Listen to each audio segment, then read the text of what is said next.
26 नवंबर Islamabad D चौक में final call की नाकामी के बाद अब्बानी पीटीआई इमरान खान ने सिविल नाफरमानी का इंदिया दे दिया है और जुमेरात की रात को उनके अकाउंट से एक ट्वीट किया गया जो कि मुबैना तौर पर उनके जो वकला टीम है उनकी जानिब से ये पैगाम बाहर लाया गया और उसके बाद उनकी जो सोशल मीडिया टीम है उसने पोस्ट किया। उसके अंदर उन्होंने जो बहुत ही अहम तरीन एक तहरीक है जो कि अब ये भी सोचा जा रहा है कि उनका फाइनल कार्ड है, जिसका वो जिक्र कर चुके हैं कि मेरे पास एक ऐसा फाइनल कार्ड मौजूद है जो मैं फेंकूंगा तो सबको लग पता जाएगा, ये वो हो सकता है। अब उन्होंने उस ट्वीट के अंदर किया यह है कि सिविल नाफरमानी और बाइकॉट मुहिम का जिक्र किया है और उन्होंने बताया है, एक तारीख बताई है कि इस तारीख तक जो है हम इंतजार करेंगे और उसके बाद जो है हम एक सिविल नाफरमानी की तहरीक चलाएंगे, जिसके पहले मरहले के अंदर होगा ये कि जो ओवरसीज हैं और उनकी जो रेमिटेंसीज हैं, जो ज़र मुबादला वो पाकिस्तान भेजते हैं,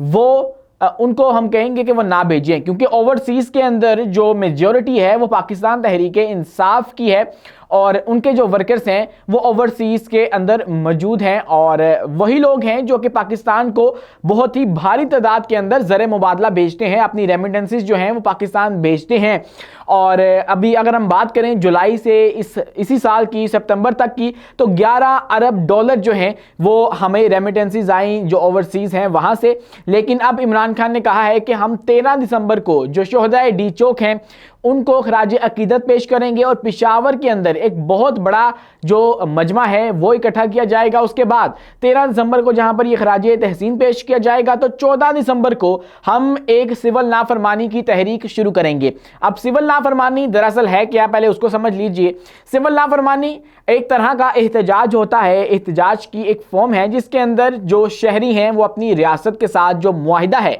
उसको तोड़ते हैं और उनकी अतात करने से जो है वो इनकार कर देते हैं। अब रियासत के साथ हमारा ये मुआहिदा है कि हम आप लोगों को टैक्स देंगे और रियासत हमें हमारी जो जान माल है और उसका तहफ़्फ़ुज़ देगी। लेकिन जब ये सब कुछ ना हो रहा हो या किसी एक की जानिब से, रियासत की जानिब से या शहरी की जानिब से डिसोबीडियंस की जाए, तो फिर ये होता है कि सिविल नाफरमानी जैसी तहरीकें जो हैं वो जन्म लेती हैं। तो इससे पहले भी दुनिया भर में भी सिविल नाफरमानी वाली तहरीकें जो हैं वो जन्म ले चुकी हैं। पाकिस्तान बनने से पहले भी इस तरह की जो तहरीकें हैं वो मिलती हैं और इमरान खान ने भी कोई पहली दफ़ा सिविल नाफरमानी वाली तहरीक का नहीं कहा, बल्कि 2014 के अंदर जब वो अपना एक मशहूर लॉन्ग मार्च लेकर इस्लामाबाद ही पहुंचे थे तो तब भी उन्होंने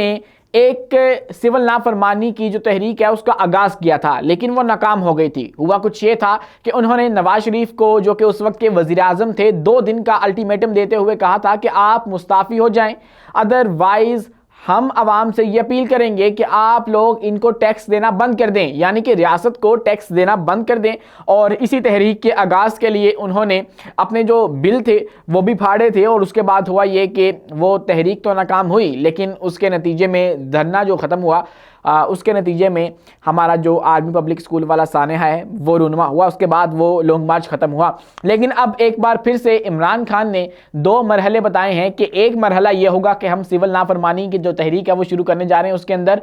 हम ओवरसीज से रिक्वेस्ट करेंगे कि आप लोग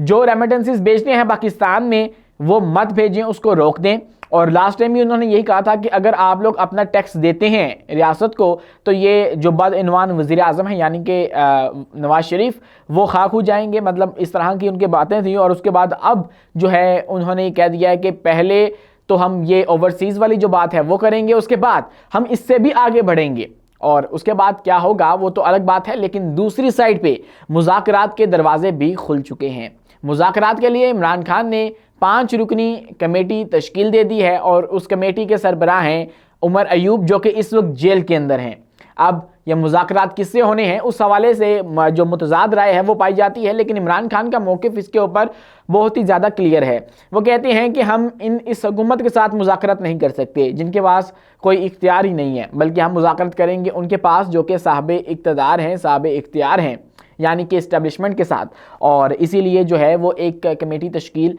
दे दी गई है। लेकिन अब ये सिविल नाफरमानी पहले फाइनल कॉल जो है वो नाकाम हुई, उसके नतीजे में बहुत से पाकिस्तानी जो हैं वो अपनी जान की बाजी हार गए, ख्वाह वो हमारे बाहर वाले थे, हमारे जो पाकिस्तान तहरीक इंसाफ के कारकुन थे वो थे, या फिर हमारे जो सिक्योरिटी फोर्सेस के नौजवान थे वो थे, है दोनों पाकिस्तानी थे, जिसकी भी जान गई, पाकिस्तान का नुकसान हुआ। लेकिन अब एक और सिविल नाफरमानी की तहरीक जो है वो हमारी मईशत को एक बड़ा धचका दे सकती है। और इसी के साथ साथ जो पाकिस्तान तहरीक इंसाफ है उन्होंने एक बाइकआउट मुहिम भी शुरू कर रखी है, जो कि बहुत ही तूल पकड़ती जा रही है। और ये लग रहा है कि वो तीर जो पाकिस्तान तहरीक इंसाफ ने सोच समझ कर नहीं चलाया था वो निशाने पर लग रहा है। बात कर रहा हूँ बाइकआउट मुहिम की, जो कि पाकिस्तान तहरीक इंसाफ ने शुरू की हमारे जो अस्करी अदारे हैं उनके ब्रांड्स की जानिब से, उनके ब्रांड्स के ख़िलाफ़। और ये कहा गया कि हम लोग इनका बाइकआउट करेंगे और इनके जो प्रोडक्ट्स हैं उसको नहीं खरीदेंगे। जो 50-60 ब्रांड्स हैं, प्रोडक्ट्स हैं, उनकी लिस्ट बनाकर इस वक्त सोशल मीडिया के डिफरेंट प्लेटफॉर्म्स के ऊपर शेयर की जा रही है। और ये कहा जा रहा है कि हम लोग इन ब्रांड्स की जो ख़रीदारी है वो नहीं करेंगे, उसमें हिस्सेदार नहीं बनेंगे, क्योंकि यही वो लोग हैं जो कि हमारा खून बहाते हैं। ऐसा सोशल मीडिया के ऊपर पाकिस्तान तहरीक इंसाफ के लोग कह रहे हैं। लेकिन इसी के साथ साथ ये तीर जो है वो निशाने पर कुछ यूँ लग रहा है कि जिनको वो टारगेट करने की कोशिश कर रहे हैं वो लगता है कि हो रहा है, और इससे फ़र्क भी पड़ रहा है। क्योंकि हमारे जो वो लोग जो समझ जाते हैं कि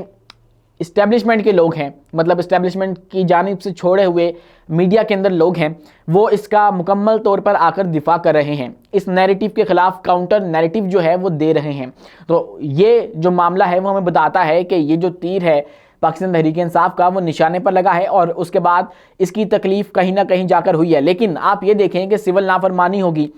तो फिर उसके नतीजे में क्या होगा? वही होगा जो अभी हुआ डी चौक के अंदर। अवाम और रियासत जो है वो आपस में मुतसादम होगी, अवाम बिल नहीं देंगे। फॉर एग्जांपल लेट्स सपोज ये अगर ओवरसीज़ वाले कामयाब हो जाते हैं, वैसे जो माहिरीन हैं वो ये बता रहे हैं कि ओवरसीज़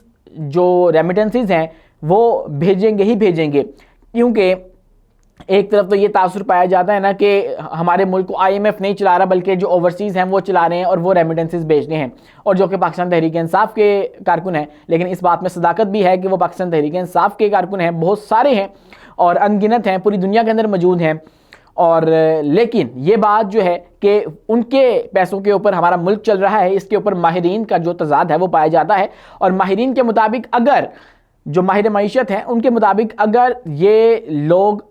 ना भी भेजें तो पाकिस्तान को कोई बहुत ज़्यादा फ़र्क नहीं पड़ेगा। हमारी जो गवर्नमेंट है वो इंपोर्ट एक्सपोर्ट को जो है वो कंट्रोल कर लेगी, और उसके बाद ये होगा भी नहीं कि जो ओवरसीज़ हैं वो एकदम से अपना पैसा देना रोक दें।